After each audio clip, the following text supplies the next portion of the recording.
Senhor? É sempre muito bom poder compartilhar a palavra do Senhor com os irmãos. Ainda mais numa data tão especial, que são os 118 anos da nossa amada igreja. Eu acho, irmãos, que mais de 20 anos que eu aceitei ao Senhor como Salvador da minha vida aqui nessa igreja. E eu espero que muitas outras pessoas possam se achegar e conhecer ao Senhor através das nossas vidas. Amém? Irmãos, vamos abrir a palavra do Senhor lá em Atos 1, do versículo 1 ao 8. Atos 1, de 1 a 8.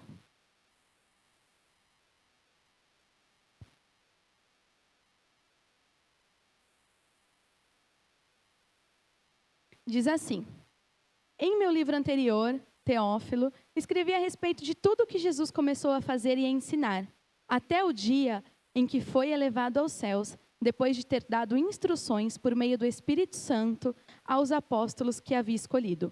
Depois do seu sofrimento, Jesus apresentou-se a eles e deu-lhes muitas provas indiscutíveis de que estava vivo. Apareceu-lhes por um período de 40 dias, falando-lhes acerca do reino de Deus.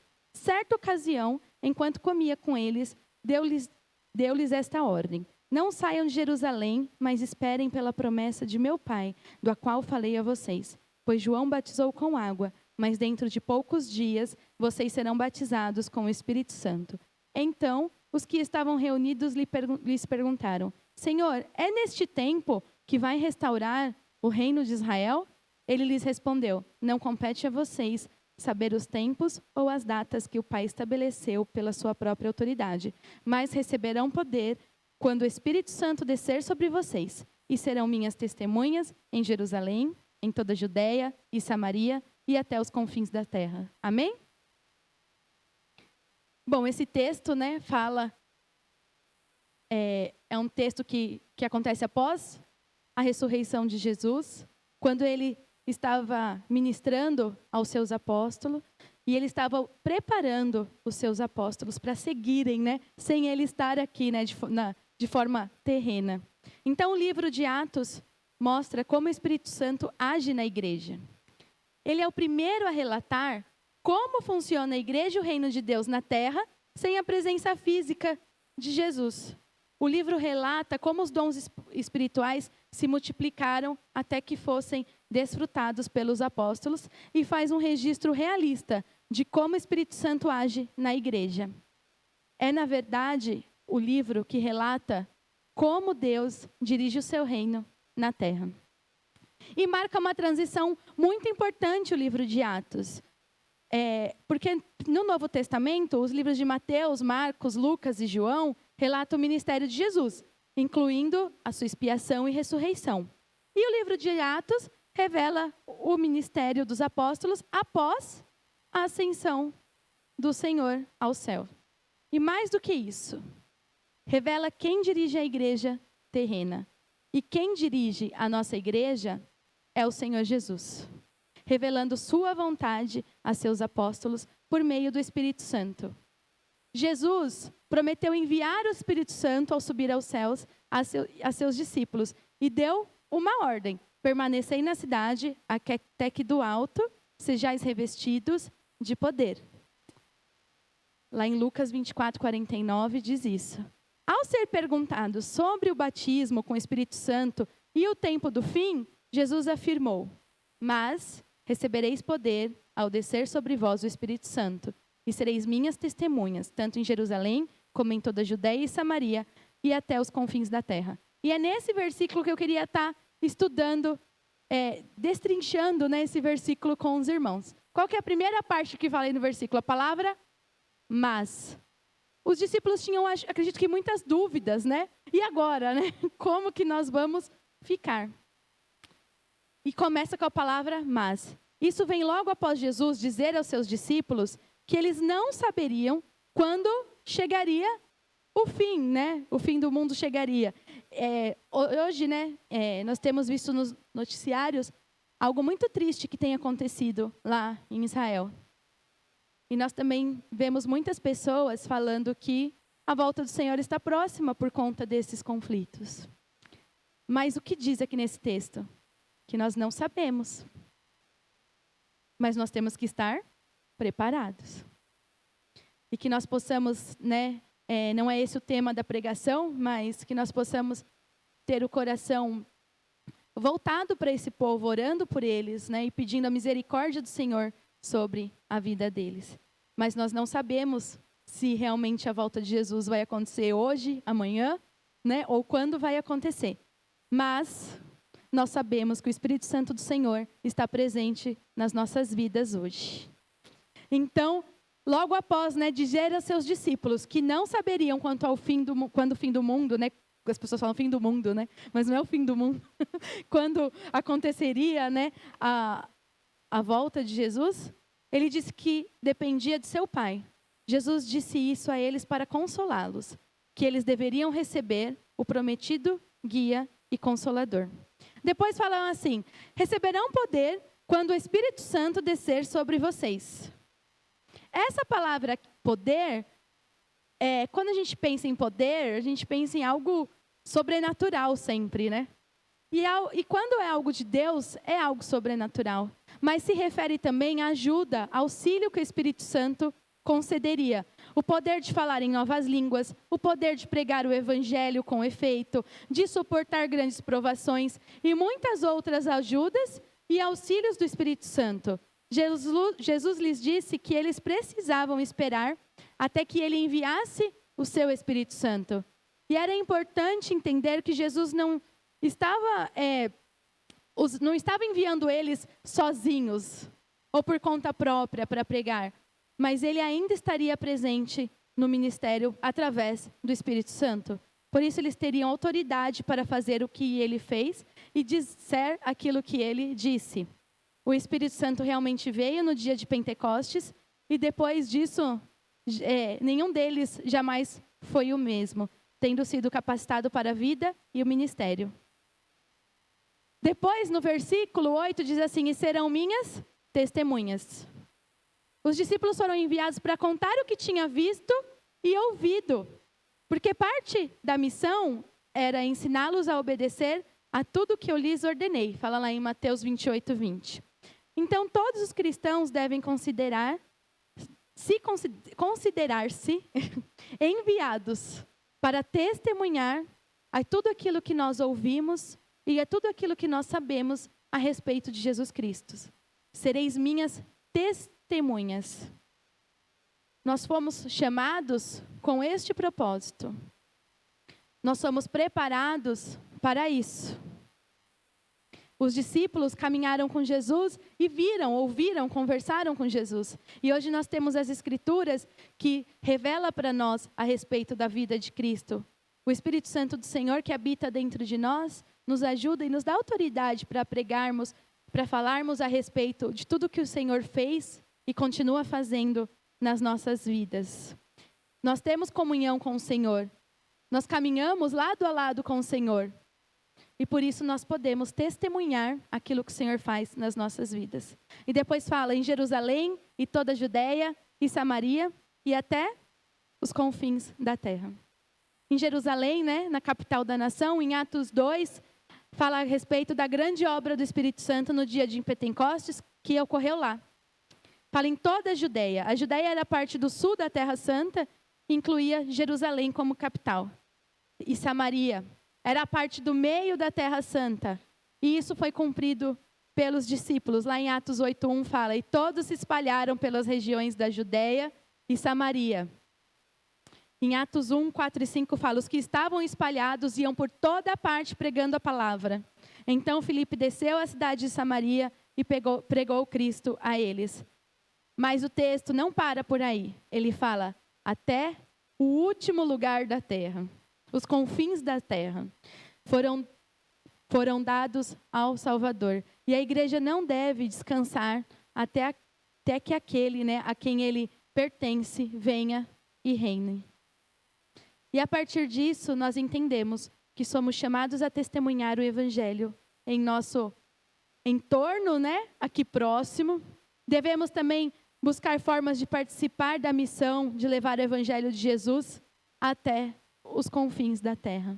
Podemos apoiar missionários, tornar-nos, né, missionários, ajudar na plantação de igrejas por toda parte. Podemos pregar para o nosso vizinho, podemos pregar para o nosso, muitas vezes, a pessoa mais próxima de nós, né, que às vezes são os nossos familiares, são as que nós menos falamos a respeito de Jesus.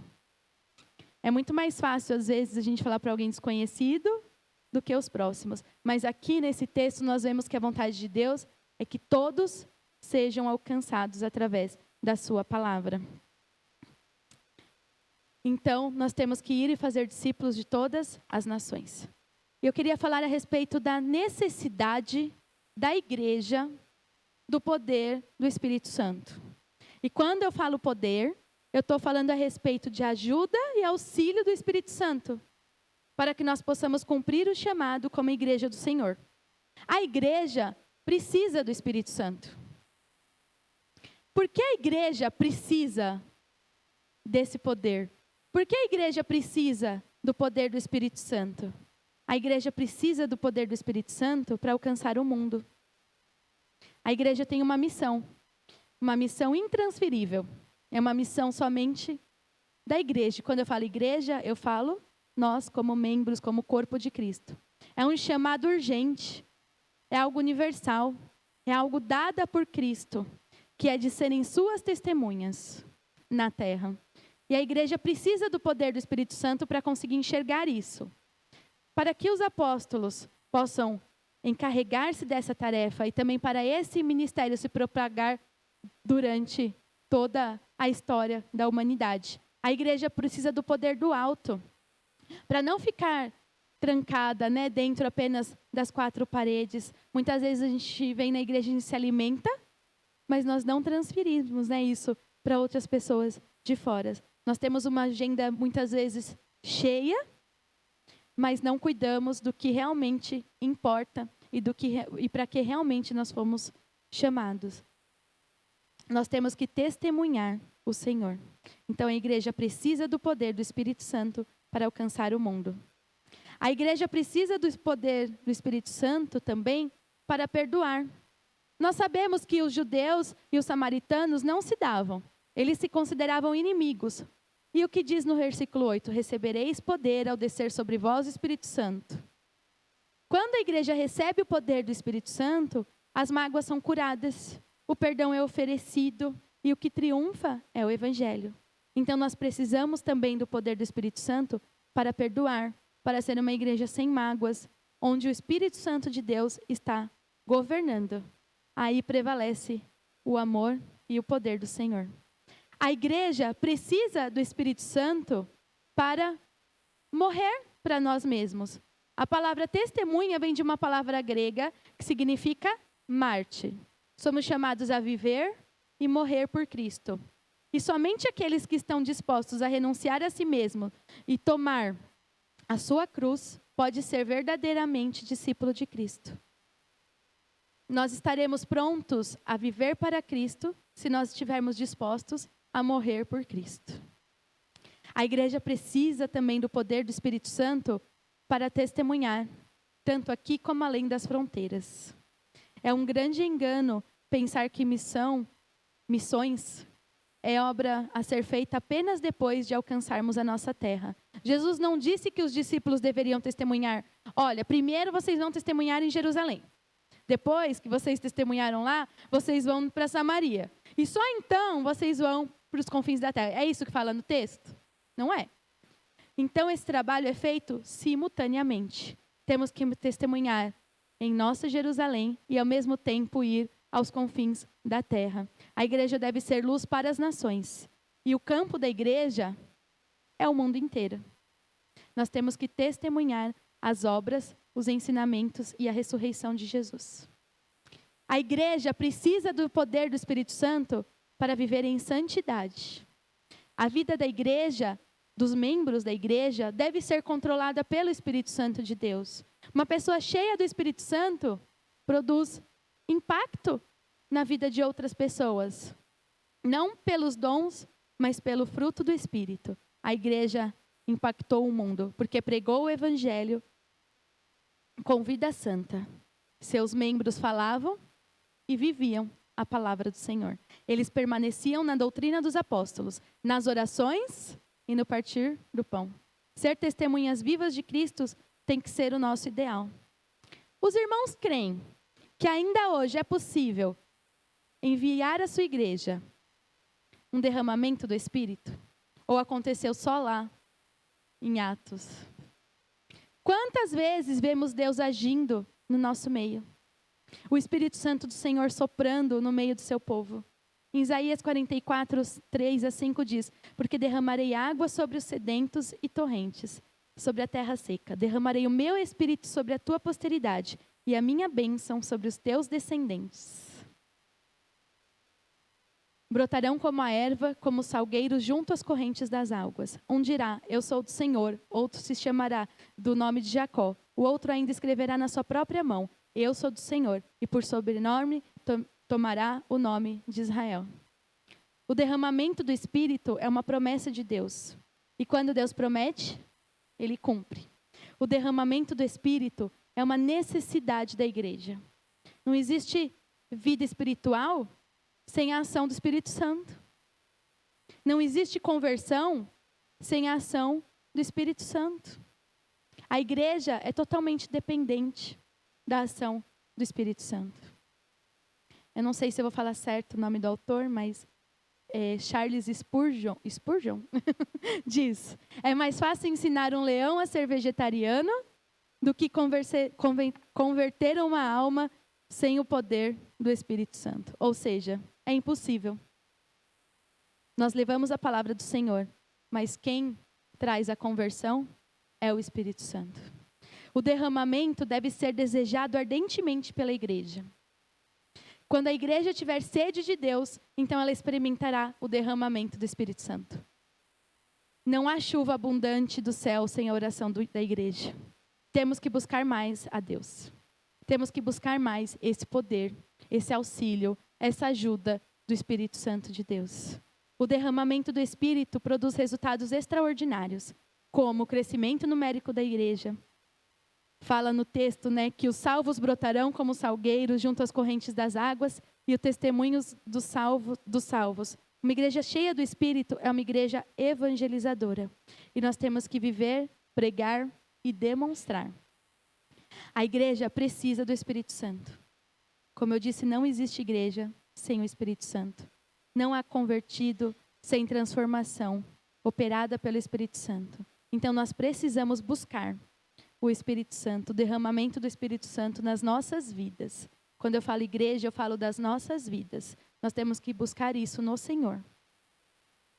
Nós estamos cheios do Espírito Santo? Em Efésios 5:18 diz assim: e não vos embriagueis com vinho, no qual há dissolução, mas enchei-vos do Espírito. Nós somos a igreja e temos que estar cheios do Espírito. Isso não é uma opção, é uma ordem. Se não estamos cheios do Espírito Santo, nós estamos cheios do quê? Nós temos que estar cheios do Espírito Santo de Deus. Uma coisa é nós sermos habitados pelo Espírito, outra coisa é transbordar ele. Uma pessoa, quando está embriagada, está sob o poder do álcool. E uma pessoa cheia do Espírito Santo está cheia do poder que vem de Deus. E quando nós estamos cheios do Espírito Santo, temos comunhão com os nossos irmãos, adoramos a Deus, agradecemos a Deus em todas as circunstâncias, nos submetemos aos irmãos por amor e temos como marca o amor de Deus nas nossas vidas. Amém? Que nós possamos refletir a respeito disso e que nós possamos buscar cada dia mais comunhão com o nosso Deus, para que nós possamos ser cheios do Espírito Santo de Deus e possamos levar a palavra do Senhor aonde nós estivermos. Amém? Senhor, muito obrigado, ó Pai, pela sua palavra, Senhor. Nos ajude, Senhor, em todas as áreas das nossas vidas, Senhor. Encha, Senhor, as nossas vidas, encha a sua igreja, ó Pai, com o poder do seu Santo Espírito, Senhor. Que nós possamos, Senhor, ser cheios do Espírito Santo do Senhor, ó Pai. Muito obrigado porque o Senhor opera, Senhor, na nossa história, Senhor, na história do seu povo, na história da sua igreja, ó Pai. Obrigado pelos 118 anos, Senhor, da IPI de Agudos, ó Pai. Muito obrigado, Senhor, porque é o Senhor quem tem sustentado, ó Pai. Muito obrigado, Senhor, porque o Espírito Santo do Senhor está presente nas nossas vidas e dos nossos corações. Em nome de Jesus. Amém.